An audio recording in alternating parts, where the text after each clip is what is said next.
We could. All right. All right. So we met online, Emma, and you came to me wanting some help with some fitness, nutrition, wanting to put on some weight. So let's start with where were you at before you started your program? I was like 100 and probably starting to go down to 124 pounds. I had just got out of the police academy and I was like withering away. Okay. So why was that frustrating for you of being 124 pounds and just like, I guess, losing weight throughout the academy? Just I've always been really sorry. It's all good. No, I mean, it's always been important to me to be fit and to, even in the military, you can't actually be at like a certain minimum weight.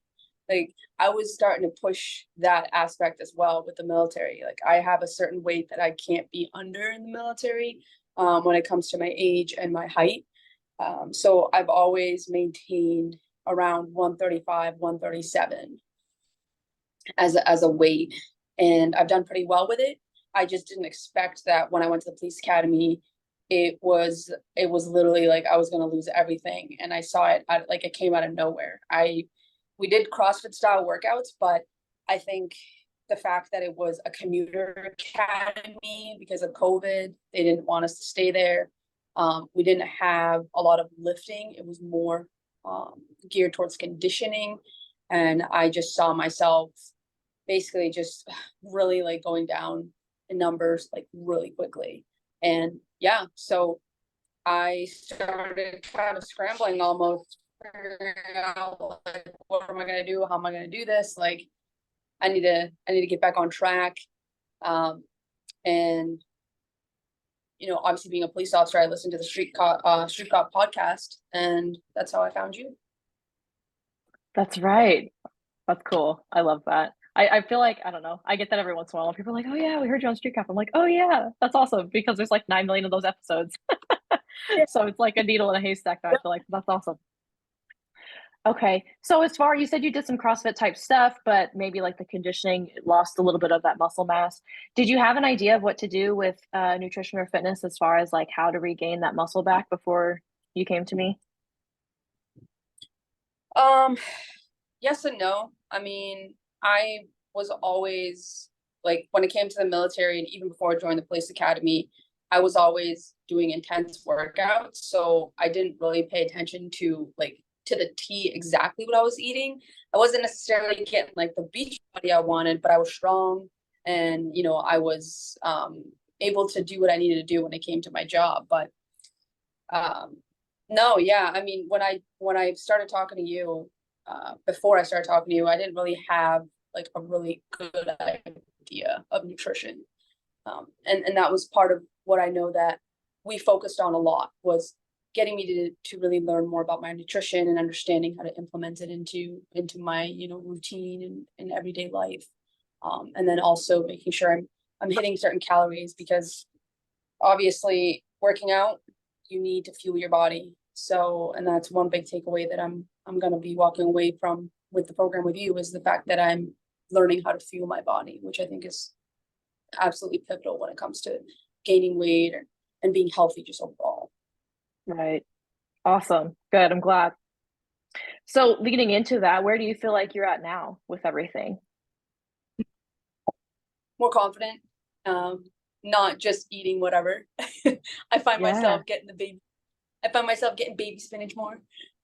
Never knew that I would like baby spinach a lot, but I do. I used to like do the whole like broccoli, rice, and chicken thing, but now like I'm like making crock pot stuff, which is one of the ideas that you gave me. So I'm starting to like mix all these sauces and just really like making awesome like shredded chicken, um, and like making really good wraps. I mean, it's actually fun on meal prepping days now where I'm just like, okay, awesome. Like I know what I need to do. I know what I want to make. And I know like the ingredients I go to. And now it's more of like not just eating food, you know. Hmm. It's like like what you're putting in your body and it makes me feel so much more in control of just like my own fitness and health, which is I think everybody just wants a sense of control over their life in general. So that's a huge plus for me.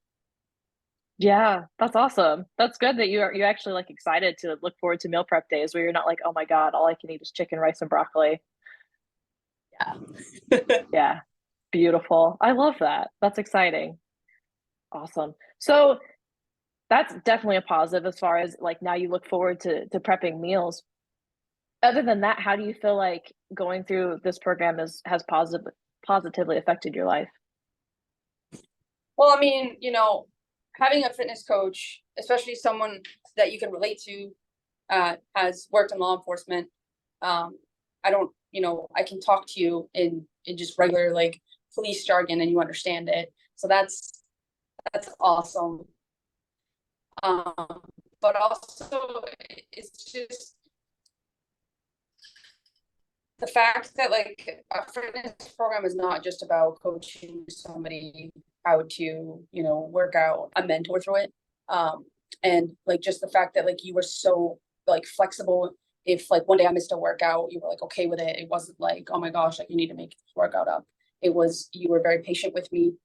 When I was going through some difficult times, like you were very open and listening to that. And it wasn't just all about fitness and nutrition. It was just life.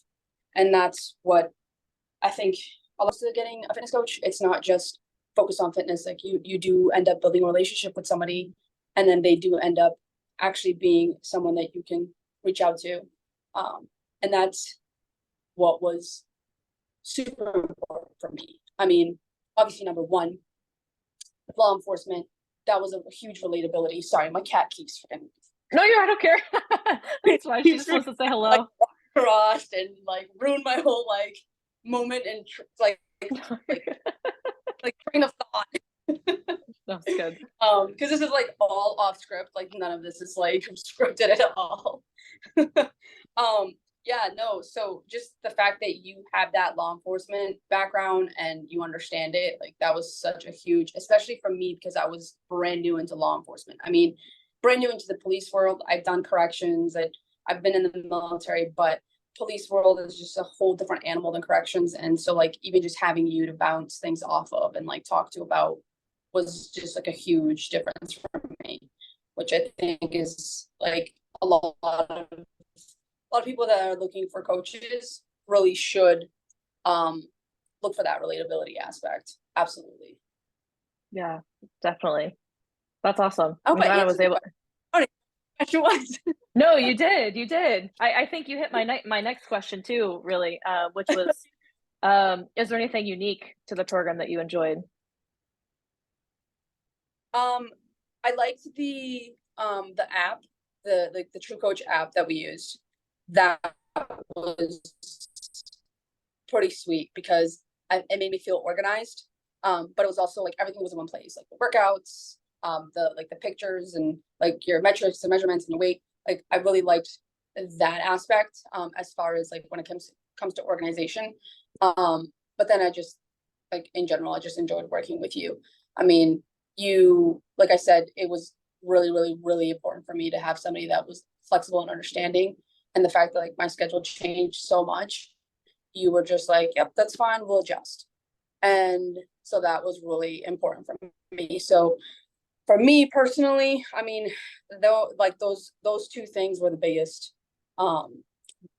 biggest factors for me that I really would really say that were like pivotal in my success for sure.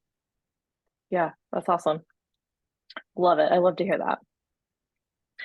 All right. What would you tell someone who's on the fence about joining the program? Oh man, fence questions. Seriously though, like I was there before too.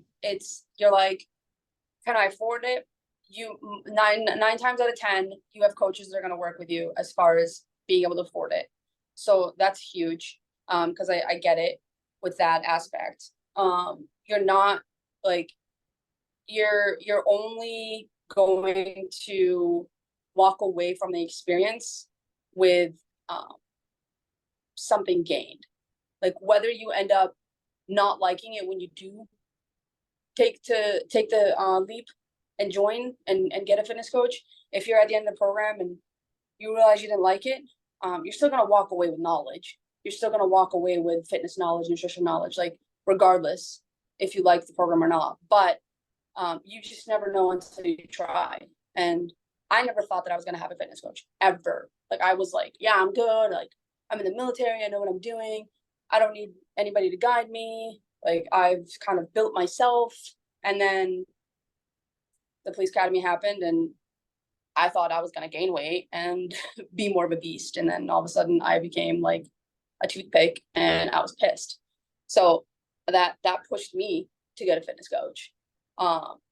It's just going to have to be one of those things that you're just going to have to realize that you're not going to ever grow if you just stay sitting on the damn fence. It's just never going to happen. You're just going to stay on that fence. And depending on what kind of fence it is, it might hurt. So Yeah, that's a valid point. That's like a solid life lesson right there. I love that. yeah, got to get off get off the fence. Because like, I mean, I don't like it is a good, like the fact that you bring that up, like being that it is like a good life like point, it's true with anything in your life. I mean, you can stay on the fence about something, you can wait for this like crazy storm to come by, blow you over, and then you don't get to choose what side you're going on. It just blows you over. So it's like, do you want to like get ahead of it and make that decision yourself and make that conscious decision and be in control of that decision? Or do you want to let life decide for you? Because that's eventually what's going to happen. Especially when it comes to like your fitness journey. If you don't do anything about it, you're eventually going to look back and regret all the months and years, maybe years that you regretted, that you will regret not getting a fitness coach, not getting serious about your health, and you're not going to be happy. So that's what I would say to somebody that's on the fence about it right now. Yeah. Right. Well, yeah, I mean, that makes me think of like if you have one of those oh shit moments, especially as law enforcement, it's like the day chooses you, right? When shit hits the fan. So if you don't make that decision to do something about it before that day, you're kind of screwed. So that's obviously what we try to avoid. I think I've seen enough videos on social media lately of like near death encounters, and I hate it. I hate watching every single one of them. That's literally what gets me through my workouts, is thinking about that one moment I'm gonna need this. Mm-hmm. And I think that's really, honestly, because mentally, like sometimes the workouts, like they're hard. You know what I mean? They're meant to push you because you're meant to feel uncomfortable because you're growing, your muscles are growing, so you're gonna feel uncomfortable when you're working out. But when I do get to that point and I'm like really struggling, it's hurting, and I'm like, it's hurting in a good way, of course. Just because I'm gassed. I just think about, what, like right now I'm doing this with a t-shirt and shorts on. Like one day I might have to do this with a bunch of gear on, and I'd rather be able to do it explosively without that gear on right now. So that way, when I do have to do it, hopefully never on the job or even in the military, I'm going to remember how to breathe. I'm going to remember, all the things that I've learned through my health and fitness to keep me focused and get me through that moment, because it takes like a minute or two. You get gassed. Like usually a lot of things that will happen, like that will happen at work. They don't even that was a lot, and I'm gassed, and I don't want to be gassed because I want to be able to, 2-3 hours later do the same thing again if I have to. Right. Right. Yeah. I love that. I love that mentality. At the end of the day, would you say that you reached your goals that you sought out when you started? Oh yeah, absolutely. I like made it. I think I think when we started, I was at like 120. I was definitely, I just started hitting like 126, 127. And I think within like a month, maybe, I was already at like 134. So I was, yeah, Love it. 100% goals. I like, and I'm maintaining that now, which is what I love, because now I'm just like, with everything, with the nutrition, all that, like my calorie intake, I know like what I need to eat. I'm Mhm. maintaining that weight. I haven't gone under 134 now since, honestly, like since I hit that weight, I haven't gone under. Beautiful. So it's That's the goal, exciting. right? Yeah, that's Yeah, awesome. exactly. The goal has been met. Awesome. Love it. All right. Final question. Any final thoughts or any things you'd like to share? Or maybe tell anybody else who might want to hop in on their own personal program? Yeah. Stop being afraid. Take the chance. Get out of your comfort zone, and choose Monica, because there's not a lot of coaches out there that are going to actually walk you through things step by step at your pace. So definitely choose her, because that's what she's going to do for you. It's going to be tailored to you, and it's not going to be some generic program. And if there's things that you can't do, she's going to adjust them for you. So those are my biggest takeaways for you, and I really do hope that after listening to this, you go forward with it. Cool. Awesome. You rock. Thank you so much for doing this. I appreciate you. I really do. Yeah, no problem. All right. I'm gonna stop recording and then we'll chat about the rest of